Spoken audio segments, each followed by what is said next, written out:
Didi, saca só, o Comitê Judiciário da Câmara dos Representantes dos Estados Unidos deve votar na quarta-feira, hoje, o projeto de lei No Censorship on Our Shores Act, sem censura nas nossas praias. A gente tem um print aqui deste, olha só, do projeto de lei que está tramitando nos Estados Unidos. Não deve ficar só para os vistos dos agentes públicos que se envolvem nesses casos de corrupção e de perseguição aos brasileiros, né, atentando contra a nossa liberdade de expressão e de imprensa. Isso envolve várias autoridades, não se resume apenas ao Alexandre de Moraes. A medida ela tem sido apelidada como pena de morte financeira.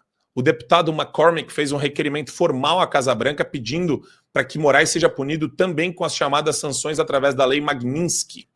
A lei afeta todos os bancos, mesmo os fora dos Estados Unidos, e os punidos por ela ficam impedidos de abrir contas. Vale destacar que a lei não precisa do Congresso para ser aplicada por Donald Trump. Ontem, a Daniela Lima afirmou que os ministros do STF achavam a ação contra Alexandre de Moraes exótica, esotérica. Agora o discurso é esse que vocês vão ver aqui. Ele diz, olha, há essa ação nos bastidores e uma ação formal, aqui avaliamos que ainda não é o momento. Por quê? Porque o que você tem é uma ação privada de uma empresa do Trump junto a uma rede social sobre Moraes. Se isso se tornar algo do Estado, aí a coisa escala. Ainda assim, uma outra fonte mostra que há uma ordem direta do governo para, abro aspas, defender o Supremo naquilo que for preciso, fecho aspas. Chama o Itamaraty e vamos abrir uma grande crise. Quando o inimigo erra, Didi, a gente deixa ele errar. Vamos torcer para que isso escale, porque o CPF dos caras está na mira do Trump e do Elon Musk lá nos Estados Unidos, meu amigo. Sem sombra de dúvida, se eu não estou enganado, quem vai apresentar lá na CCJ dos Estados Unidos hoje é a Maria Elvira Salazar, junto com o republicano Darrell Issa, eles que são os deputados que vão apresentar lá. Não tenho a menor dúvida que isso vai passar na CCJ hoje, porque esse mesmo projeto, na legislatura passada, ele já havia sido apresentado e havia passado até com votos da esquerda. E na legislatura passada, é bom a gente se lembrar, o Congresso era dominado pela esquerda. Se quando o Congresso era dominado pela esquerda passou até com votos da esquerda, imagine agora com o Congresso dominado pela direita. Então, assim, acho que não terá a menor dificuldade de ser aprovado na CCJ. Hoje, lá nos Estados Unidos, não sei qual é o horário dessa votação, mas vai passar na CCJ. E em passando na CCJ, aí, evidentemente, ele vai lá para o plenário e a gente vai ver como é que a banda vai tocar. Acredito que também não teremos grande dificuldade no plenário, será aprovado no plenário. Não poderia lhe dizer quando, né? Porque eu não sei como é o rito, não sei quantas sessões oficiais são necessárias desde que sai da CCJ americana para entrar no plenário, mas eu acho que o Congresso americano é um pouquinho mais organizado do que o brasileiro e não deve tardar. De qualquer jeito, Marcão, essa será a segunda derrota do ministro hoje. A primeira foi ontem, quando você bem falou aí, a Daniela Lima vomitando as mentiras dela, né?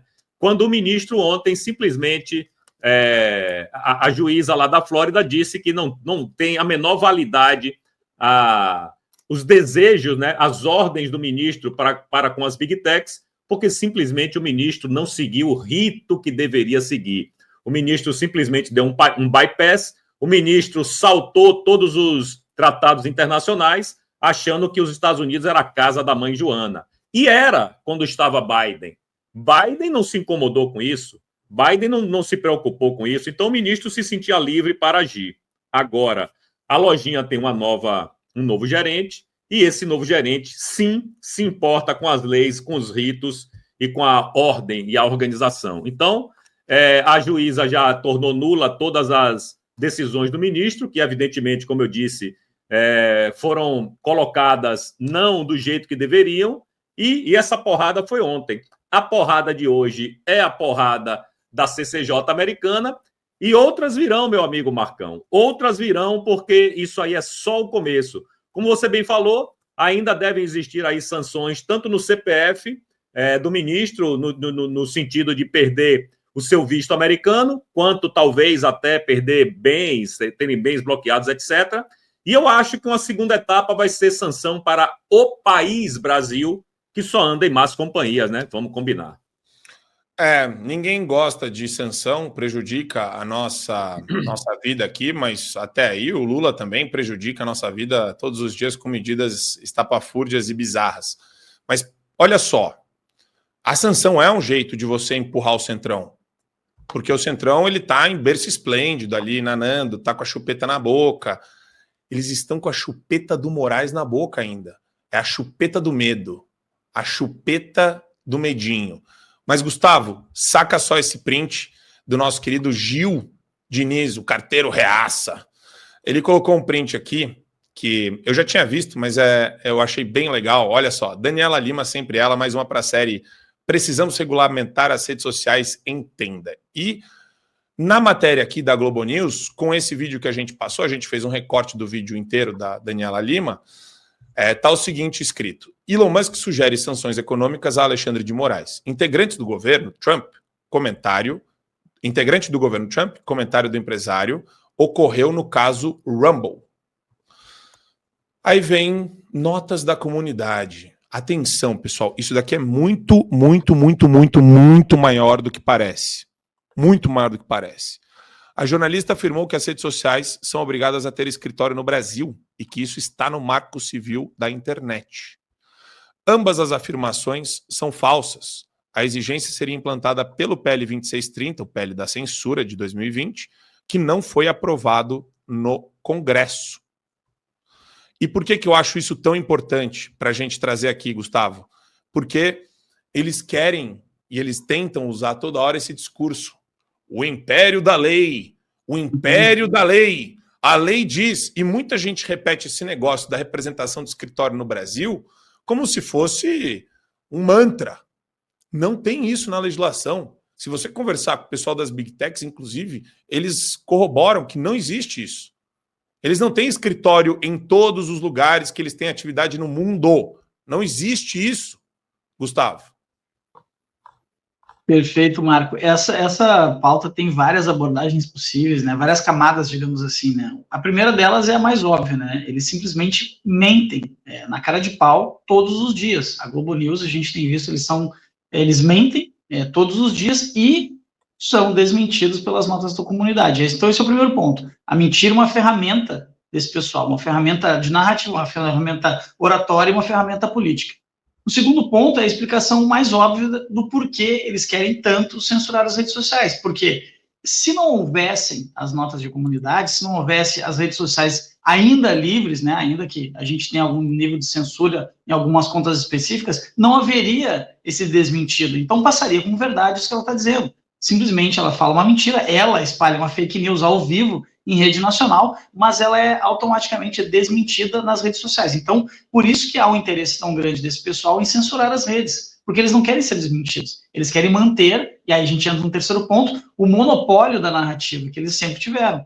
A partir do momento que há o advento das redes sociais, o jornalismo, esse jornalismo decadente que a gente vê, perde esse monopólio. E esse monopólio representa um quarto ponto, que é o controle social por meio da narrativa. E aí que há esse alinhamento entre o sistema, né, que nos governa, e a imprensa atual. Ou seja, eles querem ter esse controle para poder continuar mandando nas narrativas, dizendo o que é verdade, o que não é. E aí a gente entra naqueles outros pontos, né, naquele comitê que foi criado de controle da desinformação e coisas do gênero. Ou seja, tudo, ao final, se trata de controle social por meio da narrativa. Por sorte, ou graças a Deus, nós temos hoje as redes sociais ainda livres que desmentem esse pessoal ao vivo. E eles ficam... Claro que eles não vão depois se retratar. Eles simplesmente passam para a próxima mentira e vão continuar sendo desmentidos. Então, o controle que eles exerciam antes por meio da imprensa tradicional já não existe mais. O bom é que eles ainda dominam os meios, mas eles já não dominam as mentes. Exatamente, exatamente. E ainda tem mais aqui para a gente desenrolar. Por incrível que pareça, pessoal, o mundo, ele é...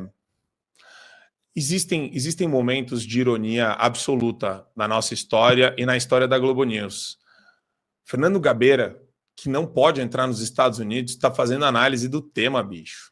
Olha isso. Vamos ver esse vídeo aqui rapidamente. O aspecto que me parece importante examinar é que somos diante de adversários muito fortes e muito imprevisíveis. Portanto, nesse caso, não pode ficar tão assim passivo e tão indiferente como parece que estava acontecendo até agora. Parece que o Supremo tomou uma providência no sentido de acionar o Itamaraty e há muitas coisas a serem feitas. Uma delas você já mencionou, é preciso tentar, de alguma forma, nos Estados Unidos, fazer uma campanha que mostre qual é a posição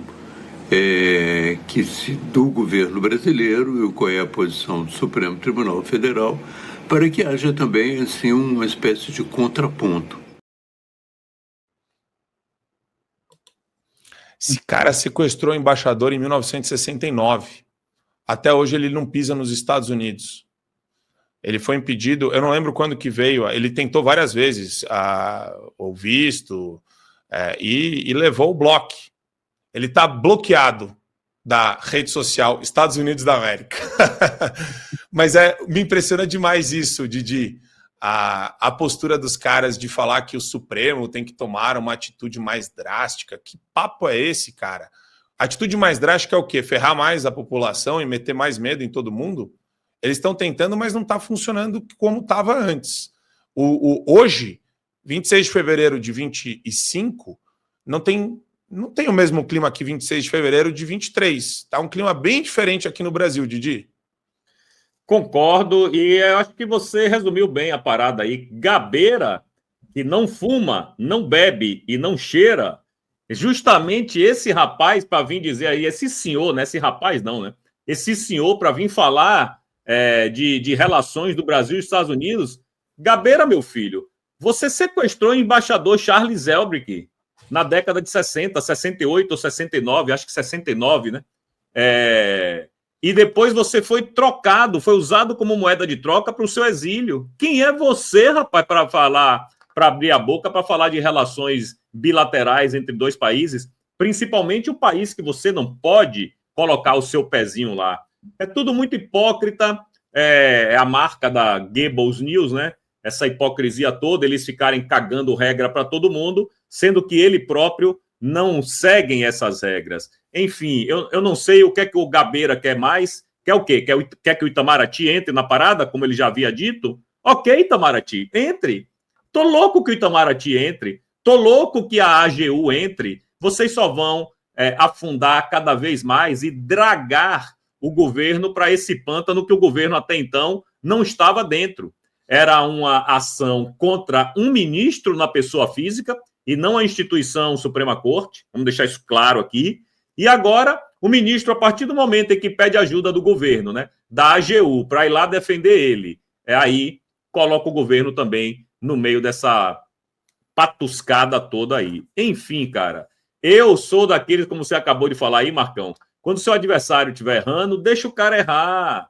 Deixa ele errar aí, porque é bom. E é isso que eles estão fazendo. Eles estão desesperados, eles estão acuados, estão colocando os pés pelas mãos e a Rede Globo não sabe mais o que fazer, o que inventar para passar pano para esse regime ditatorial que o Brasil vive hoje em dia. Graças a Deus, nós estamos vendo agora aí o início do fim da queda do regime ditatorial brasileiro, e eu acho que a partir de ontem, né, o marco zero pode ser outro. O marco zero da queda do regime a gente pode botar como ontem. E hoje já vamos ter, como eu disse na minha primeira fala, a segunda derrota do regime, e agora, meu amigo, é ladeira abaixo. Não vai parar mais, não. Ladeira abaixo. Eu acho, assim... Gustavo, eu vou ler aqui um print da Lexon. Aliás, queria mandar um abraço para o pessoal da Lexon pela qualidade do trabalho que eles têm feito. Nós, no exterior, estamos fazendo um trabalho bem parecido, inclusive, de denúncia aos abusos de poder, às ordens do Alexandre de Moraes, que não são ordens judiciais, são ordens abusivas. Ordem abusiva você não cumpre. É desobediência civil na lata. Mas aqui eles têm uma análise legal, falando da Corte Distrital Federal dos Estados Unidos, que negou hoje um pedido das empresas Trump Media e Rumble, que buscavam impedir preventivamente a aplicação de decisões do Alexandre de Moraes nos Estados Unidos. A Corte entendeu que, no momento, essas ordens não possuem efeito obrigatório em território americano e explicou claramente, falando, aspas, por essas razões, sob a lei já bem estabelecida, as empresas autoras não estão obrigadas a cumprir as diretivas e decisões, e ninguém está autorizado ou obrigado a auxiliar na execução dessas decisões contra as empresas ou seus interesses aqui nos Estados Unidos. Ademais, até agora parece não ter havido nenhuma ação tomada pelo governo brasileiro, pelo governo dos Estados Unidos ou qualquer outro ator relevante para cumprir as ordens do réu Moraes. Complementou ainda falando, isso é muito legal, né? As ordens do réu Moraes. As ordens do réu Moraes. E eles continuam, até que tal ação seja tomada, essa questão não está madura para uma análise judicial. Caso alguma entidade ou indivíduo tente executar as diretivas ou pronunciamentos nos Estados Unidos sem respeitar as leis ou tratados aplicáveis, essa corte está pronta para exercer sua jurisdição para determinar se as declarações nos documentos são aplicáveis, conforme a legislação dos Estados Unidos. Isso, naturalmente, dependerá da comprovação da jurisdição pessoal sobre qualquer réu e da adequada notificação quando for apropriado. Em outras palavras, a juíza simplesmente desconsiderou o e-mail enviado ao Rumble como uma notificação válida. Ou seja, está muito claro, um cara que usa de e-mails ilegais, e é o que o Alexandre tem feito lá e aqui, é que nem a notificação dele pelo X, para o Elon Musk, Gustavo. Eles estão falando, é como se eu falasse o seguinte, essa ação, ela é improcedente, porque é como se fosse um objeto impossível. Esse cara não tem jurisdição global. Ele não usou dos institucionais para fazer a decisão dele ser cumprida. É como se eles tivessem dado um alerta falando, a ação de vocês é impossível porque o que ele está pedindo é impossível. Basicamente, Gustavão. Exato, e eu acho que tu foi muito feliz quando tu, na abertura, tu falou, né, ele não tem jurisdição global, e é isso que ele está percebendo agora, então, assim, chega a ser até chega a ser um pouco de desprezo até essa notificação da justiça americana, né, porque mostra que, diferentemente do que ele acredita, ele é muito pequeno, ele é um serzinho insignificante, é que aqui no Brasil ele se tornou um imperador, né, que tudo pode, que está acima da lei, mas ele está descobrindo, talvez até para decepção do seu ego, que ele é um serzinho insignificante e vai ser tratado no rigor da lei nos Estados Unidos. Se aqui ele ainda domina os processos, né, ele ainda está acima da lei, nos Estados Unidos ou em qualquer outro lugar, ele está se dando conta que ele se tornou um prisioneiro da própria ditadura, ou seja, e aí, como o Didi falou, o Marco Zero começa ontem, mas a cada dia está surgindo um novo episódio que está colocando cada vez mais ele nas cordas. E aí tem também, voltando ao que tu disse, Marcão, na abertura, o sistema vai tá precificando. Olha, está ficando muito caro, está ficando pesado, porque isso acaba respingando em todos eles. Então vai chegar um momento em que eles vão ter que tomar uma decisão. Ou vão pular junto no abismo com ele, que eu acho muito difícil que aconteça, ou eles vão ter que fazer uma concessão, e essa concessão é entregar a cabeça de Alexandre de Moraes uma bandeja de prata.